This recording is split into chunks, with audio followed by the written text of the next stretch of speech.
Chère Villenavaise, chère Villenavais, comme vous le savez, le président de la République et son gouvernement ont annoncé la fin du déconfinement à partir du 11 mai, c'est-à-dire dans quelques jours à peine. Il me semble important de vous expliquer comment les choses vont se passer à Villenave-d'Ornon dans les prochains temps. Tout d'abord, un retour sur la mise à disposition de masques gratuits. Je vous l'avais annoncé lors de mon intervention précédente. J'avais souhaité, vous vous en souvenez, que chaque Villenavais dispose d'un masque gratuit distribué directement chez lui par la poste. C'est en cours et les masques qui ont été commandés par la métropole sont en train de vous parvenir. À partir de la semaine prochaine, nous mettrons en place 4 points de distribution fixes pour celles et ceux d'entre vous qui auraient besoin de masques supplémentaires au regard de la composition de votre foyer. Il vous suffira de vous signaler par téléphone au numéro Covid de 8h45 à 16h45 du lundi au vendredi, numéro 05 57 99 01 16, mais vous devez commencer à le connaître par cœur, ou par le biais d'un formulaire en ligne dont le fonctionnement est expliqué par le courrier qui accompagne le masque qui vous a été envoyé et que vous allez recevoir très prochainement. Vous pourrez alors, par un rendez-vous qui vous sera donné, aller retirer vos masques supplémentaires. J'en viens maintenant au déconfinement lui-même, et je vais évoquer 2 sujets.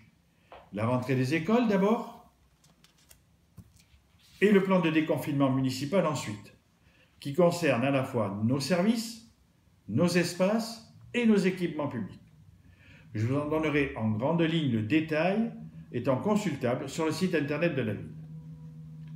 Je vais commencer par la réouverture des écoles primaires. Et je vais vous faire part de mon sentiment en toute franchise, car parfois il faut savoir dire les choses directement. Les conditions dans lesquelles l'État a demandé aux maires d'organiser la rentrée des enfants du primaire sont quasi scandaleuses.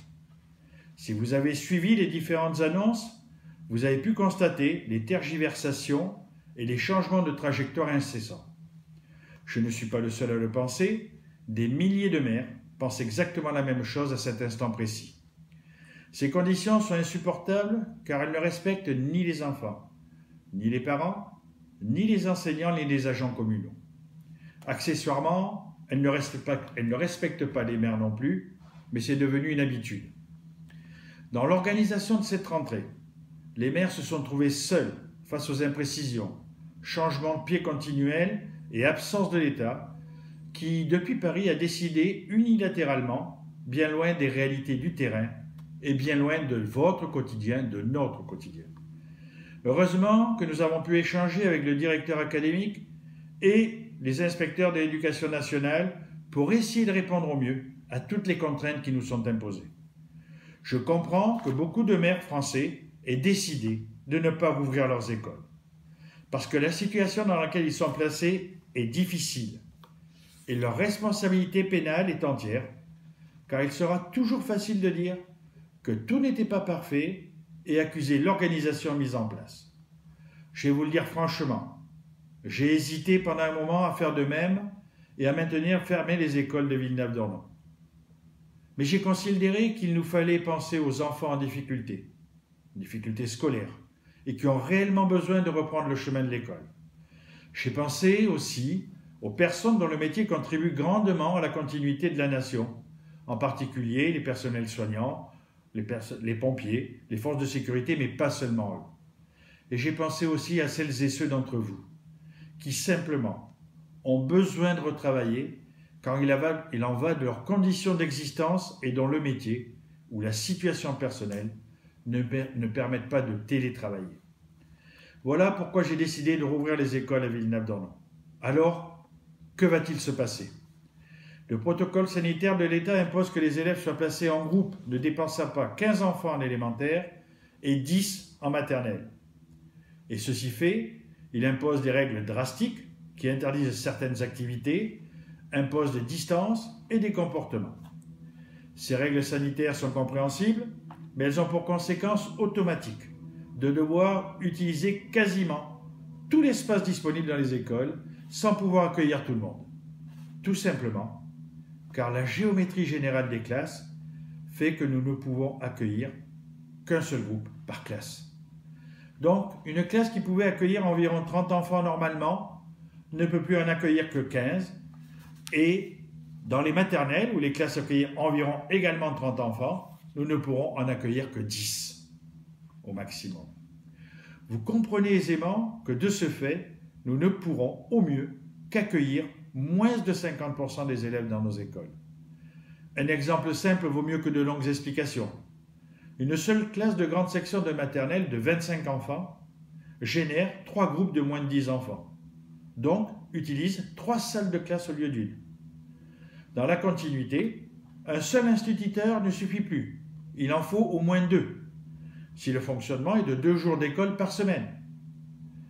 Lundi, mardi pour les groupes 1 et jeudi, vendredi pour le groupe 2. Vous comprenez donc la complexité d'accueillir tous les enfants dans ces conditions. Et je ne parle pas de la capacité d'accueil de nos restaurants scolaires, dont va découler la capacité à servir des repas dans les conditions sanitaires imposées. Dès ce 12 mai, ce sont donc les grandes sections de maternelle, les CP et les CM2 qui seront concernés par la rentrée. Les groupes constitués par l'Éducation nationale vous seront communiqués au plus tôt, car c'est bien l'Éducation nationale qui compose les groupes d'enfants qui vont en classe. Ce n'est pas la mairie. Pour autant, nous accueillerons d'autres enfants dans nos locaux, dans la limite des capacités de ceux-ci et de chaque école, et de la disponibilité des personnels. Ce sont les enfants des publics dits prioritaires. L'État a fixé des critères et déterminé des catégories de parents qui seront ainsi concernés.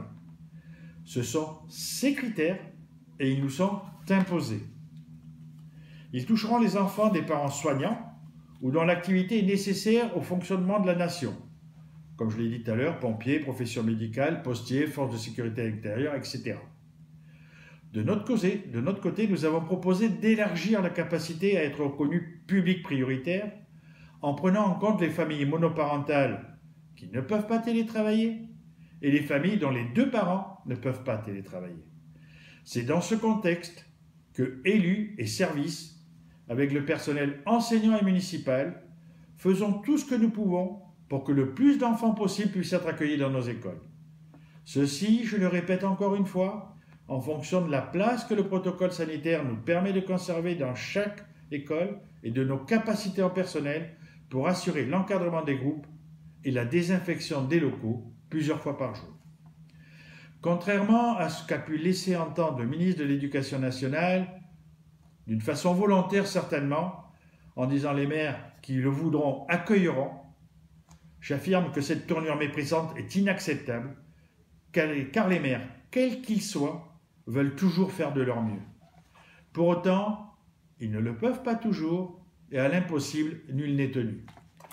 Heureusement, les services du ministre ont une autre approche de la réalité du terrain, car ce n'est pas dans le confort douillet d'un fauteuil ministériel que l'on connaît la vraie vie. Le 25 mai, ce seront éventuellement d'autres niveaux de classe qui seront ouverts. J'ai bien dit éventuellement, car je me répète, ce sont les capacités des locaux et de nos personnels qui détermineront ce que l'on peut faire et en aucun cas notre volonté, qui est totale et dont je n'admettrai pas qu'elle puisse être mise en doute. Le 11 mai sera aussi la date à laquelle nos services et certains de nos équipements publics seront de nouveau accessibles aux habitants, dans des conditions sanitaires précises, et je voudrais vous en donner les éléments principaux. Tous les détails se trouvent sur le site internet de la ville et vous pourrez vous y référer. Tout d'abord, le confinement national prenant fin, je mettrai fin au couvre-feu, au même moment. Je saisis cette occasion pour remercier toutes celles et ceux d'entre vous qui ont si bien respecté ces règles très contraignantes. Il représente l'immense majorité des habitants de Villeneuve-d'Ornon. Merci à vous, car vous avez contribué à ce que la pandémie soit limitée dans notre région et notamment dans notre ville. Tout d'abord, s'agissant des bâtiments municipaux qui accueillent du public. Le port du masque sera obligatoire. Les accueils se feront uniquement sur rendez-vous à partir d'une plateforme que nous mettrons à votre disposition sur notre site internet. Il vous sera demandé dans la mesure de vos possibilités de venir seul et muni d'un masque. Nous allons maintenir pendant quelque temps encore le numéro d'appel unique que je vous rappelle 05 57 99 01 16 afin de pouvoir répondre à vos interrogations. Vos interlocuteurs habituels et les standards des différents services restent joignables. Au niveau de nos services d'état civil, hormis les célébrations des mariages et des PACS, qui sont pour l'instant suspendus sur instruction des services de l'État, tous les autres services seront rétablis dans les horaires habituels. L'essentiel des accueils, ici aussi, se feront sur rendez-vous, à l'exception évidemment des décès et des naissances. À l'hôtel de ville, nous limiterons à 8 le nombre de personnes simultanément accueillies dans le hall d'accueil. L'attente se fera alors à l'extérieur du bâtiment. Le service du logement vous accueillera de nouveau sur rendez-vous, fixé par l'intermédiaire du site de la ville, les lundis, mardis, mercredis et vendredis matin. La mairie du bourg ouvrira le 18 mai, dans ses horaires habituels. Elle proposera de nouveau les services de l'agence postale communale. Une condition, la pose d'un plexiglas de protection par la poste, le produit est en commande. Vous pourrez également y réaliser carte d'identité et passeport, car nous avons été dotés d'un dispositif de recueil. Les permanences associatives comme Infodroit y reprendront aussi. L'espace d'accueil sera supprimé et l'attente se fera donc à l'extérieur du bâtiment. La prise de rendez-vous est obligatoire pour ce qui concerne les services publics et les permanences associatives. S'agissant de l'accueil du pôle enfance-jeunesse, il retrouvera lui aussi ses horaires habituels. Il recevra également ce rendez-vous et l'attente se fera également à l'extérieur. S'agissant des cimetières, ils seront réouverts aux horaires habituels. Les mesures nationales seront respectées jusqu'à nouvel ordre. Limitation des opérations funéraires possibles par les agents de la ville et par les opérateurs funéraires. Limitation à 20 personnes lors des cérémonies funéraires. L'entrée dans les cimetières sera libre, mais se fera par un seul portail pour éviter tout attroupement. L'école de musique poursuivra ses enseignements à distance, comme l'école de langue. Les écoles de danse et théâtre ainsi que les archives municipales sont maintenues fermées. Notre EHPAD continuera à fonctionner comme durant la période de confinement, dans l'objectif incontournable de protection de la santé des plus fragiles. Le CCAS est rouvert aux horaires habituels et sur rendez-vous. Et un drive sera mis en place pour la récupération des documents. Les centres socioculturels sont pour le moment maintenus fermés. Notre service urbanisme rouvrira à partir du 18 mai et recevra sur rendez-vous les mardis et jeudis. Pour les tout petits Villenavais, les crèches et les assistantes maternelles reprennent leurs activités dès le 11 mai aux horaires habituels, dans le respect des règles d'encadrement, par groupe de 10 enfants maximum et du protocole sanitaire défini. Mais ici aussi, cela sera en fonction de nos capacités d'accueil. Nous ferons tout pour accueillir le plus grand nombre d'enfants. L'accueil des familles, renseignements, inscription en crèche, etc. sera fait par téléphone. Aucune famille ne sera accueillie sur site. S'agissant maintenant de nos espaces publics, les parcs de Salebourg et de Soureil seront rouverts et il conviendra d'y respecter les règles nationales, notamment celles qui interdisent le regroupement de plus de 10 personnes. Les aires de jeu, city-stade, gymnase, piscine et skatepark sont maintenus fermés au regard des impératifs sanitaires. Voilà, chers Villenavaises et chers Villenavais, comment les choses vont s'organiser à Villeneuve-d'Ornon ces prochains temps.